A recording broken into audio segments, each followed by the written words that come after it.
But after the death of Ehud, the sons of Israel resumed doing evil in the sight of the Lord. And the Lord delivered them into the hands of Jabin, the king of Canaan, who reigned at Hazor. And he had a commander of his army named Sisera, but this man lived at Harosheth of the Gentiles. And the sons of Israel cried out to the Lord. For he had 900 chariots with sides, and he vehemently oppressed them for 20 years. Now there was a prophetess, Deborah, the wife of Lapidoth, who judged the people in that time. And she was sitting under a palm tree, which was called by her name, between Ramah and Bethel, on Mount Ephraim. And the sons of Israel went up to her for every judgment. And she sent and called Barak, the son of Abinoam, from Kadesh of Naphtali.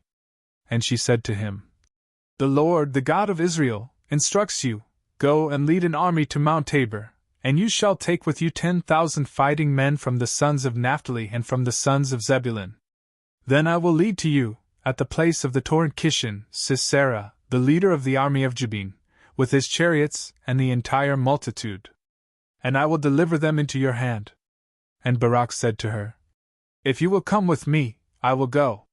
If you are not willing to come with me, I will not go.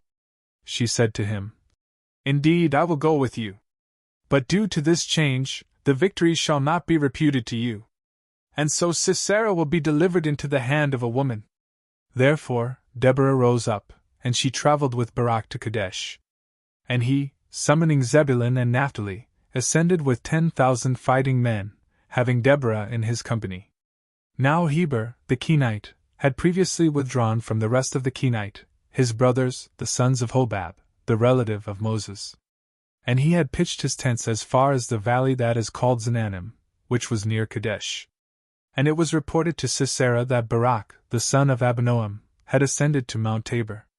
And he gathered together the 900 chariots with sides, and the entire army, from Harosheth of the Gentiles to the torrent Kishon. And Deborah said to Barak, Rise up! For this is the day on which the Lord delivers Sisera into your hands. For he is your commander. And so Barak descended from Mount Tabor, and the 10,000 fighting men with him.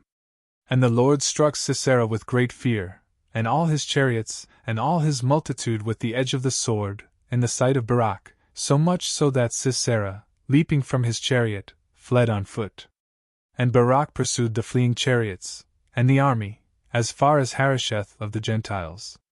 And the entire multitude of the enemy was cut down, unto utter annihilation. But Sisera, while fleeing, arrived at the tent of Jael, the wife of Heber, the Kenite. For there was peace between Jabin, the king of Hazor, and the house of Heber, the Kenite. Therefore Jael went out to meet Sisera, and she said to him, Enter to me, my lord. Enter, you should not be afraid. And he entered her tent, and having been covered by her with a cloak, he said to her, Give me, I beg you, a little water, for I am very thirsty. And she opened a bottle of milk, and she gave him to drink. And she covered him. And Sisera said to her, Stand before the door of the tent. And if anyone arrives questioning you and saying, Could there be any man here? You shall respond, There is no one. And so Jael, the wife of Heber, took a spike from the tent, and also took a mallet. And entering unseen and with silence, she placed the spike over the temple of his head. And striking it with the mallet, she drove it through his brain, as far as the ground. And so, joining deep sleep to death, he fell unconscious and died. And behold, Barak arrived, in pursuit of Sisera.